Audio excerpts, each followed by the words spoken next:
આપનું નામ અને આપનો હોદ્દો? મારું નામ પ્રવીણ બારૈયા છે.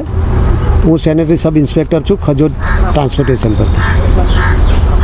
હવે અહીંયા જે ઘટના બની છે, હવે એ કહી છે કે ભાઈ જેટીસીનો કન્સ્ટ્રક્શનનો જીગર કોન્ટ્રાક્ટરનો ડ્રાઈવર છે, એ ગાડી લઈને અહીંયા ખજોદ પર આવીને મૂકીને ભાગી ગયો છે.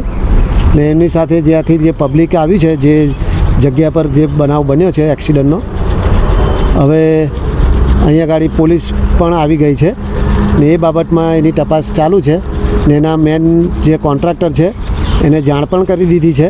એટલે એ લોકો પોતે અને એના ડ્રાઈવરને પોલીસ હસ્તક એમને હાજર કરવાનું કીધું છે. બાબતમાં અમને જે જાણ થઈ પબ્લિક થકી બી જે માણસો આવ્યા છે અહીંયા, કે એમણે કીધું છે કે ભાઈ એ ત્યાં એક્સિડન્ટ કરીને 1-2 વ્યક્તિને વગાડીને પણ આવ્યો છે, 2-3 ગાડીઓને કંઈ નુકસાન પણ પહોંચાડ્યું છે.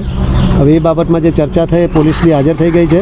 એમની સાથે રૂબરૂ ચર્ચા પણ કરી છે અને એમને ડ્રાઈવર અને સુપરવાઇઝર સાથે કોન્ટેક્ટ કરીને એમને હાજર કરવાનું કીધું છે. જી સાહેબ, આપણે ત્યાં આવી ઘટનાઓ વારંવાર થતી હોય છે. ડમ્પર ચાલક કોઈના જીવના ઘાટ લેતા હોય છે, તે બાબતે આપનું શું કહેવું? હવે આ બાબતમાં તો જે આ કોન્ટ્રાક્ટ પદ્ધતિથી ચાલતો ધંધો છે આ બધો, હવે મને પણ અહીંયા આવવાના ખાલી 4-5 દિવસ જ થયા છે ને મારી લાઈનની અંદર તો આ પહેલી જ આ ઘટના બની છે. એટલે હું આ બધી બાબતમાં તો હું તમને વધારે તો જે કોન્ટ્રાક્ટ